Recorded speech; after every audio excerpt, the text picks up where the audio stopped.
Great, thanks Anna, and welcome everybody. It's just delightful to have everyone here today to show the amazing work that this team has done over the last 2 years. So I'm just going to introduce the project and leave all the technical stuff to the experts. And so firstly, is that coming up? Right, excellent. So as we all know, why do we want to study and do this work in the Gawler Craton? So the Gawler Craton hosts some of the world's largest OSCG deposits. Number one, Olympic Dam, Prom Hill, Carrapateena. It's highly prospective for all of our minerals and metals in South Australia. And we think that there's just still like an absolute ton of prospectivity going forward. Here on this map, you'll see, this is our mineral system prospectivity map, and you can see South Australia is red hot. We've got stuff everywhere, and outlined here is the iron oxide copper gold province, and over to the west is the area that we're discussing today. We think there's a lot more prospectivity going on there. So why GP2? Why Gawler Phase 2 project?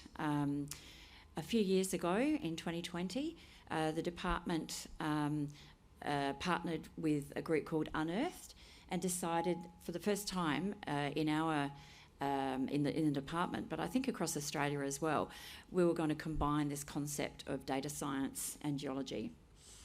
So the Gawler Challenge was born, and it was put out across the entire world. We had over 2,000, I think it was 2,200 applicants for that challenge from 90 countries. The idea was that they were to use machine learning and AI using the data from our databases from SARIG to advance the field of exploration in South Australia and to come forward with potential opportunities for new mineral systems and new deposits across the whole of South Australia. But what we had, across the Gawler Craton actually, So what happened was that they identified, there were a number of opportunities identified, and there was some really robust AI-ready program coming forward out of that. But when we investigated further, there was some... Oh, hang on, it's a bit hard to see what's going on this slide, sorry. Yeah, this one's probably better. There were some false negatives and some false positives coming through. Some of the other deposits that we knew about did come up into their screening, but there was also this confusion, and this is what we're finding in the data science realm, that we can apply these new techniques to our data sets. But really what this did highlight 3 or 4 years ago, or 3 years ago now, was that we needed more data to calibrate these data sets going forward. And so they become born the Gawler Phase 2 project. So this was a geoscience project where we went back into the Gawler and acquired a whole bunch of new data sets to calibrate and to understand the data science aspect. The whole project was to bring together those two fields of science. So today you're going to see all of the work that the teams have done in the data acquisition, and see all of their geological insights that's come out of this project. So just to sort of go forward, so as I said before, we've generated and acquired all of these multiple high-quality, open-access geoscience data sets, and as Anna said, you can access all of those data sets now through the QR code or through our SARIG system. And we encourage you to go and get all of that information down. This has been the largest and most complex project that the survey has undertaken, and this was due to its remoteness, its harsh climate, no road access, technological limitations, the number of survey sites completed, and also negotiations with our traditional owners. So what is the GP2 project that we shorten that name down to? New gravity, MT, AEM, data collected to connect the surface to the subsurface, to really sort of deepen that 3D knowledge of our mineral systems across this area. And hopefully this will lead to the potential for hosting valuable mineral deposits.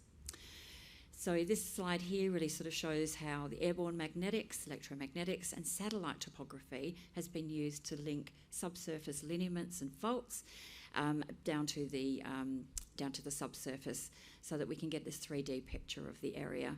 So major structures within the surface expression can point to mineralisation at depth, And if we can find those pathfinder elements, we know that we're heading in the right direction.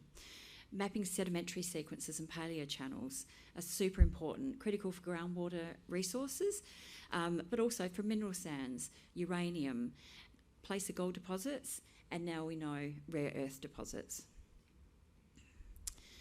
What sort of data that was being acquired? Well, a whole ton of data. You can see here is the list.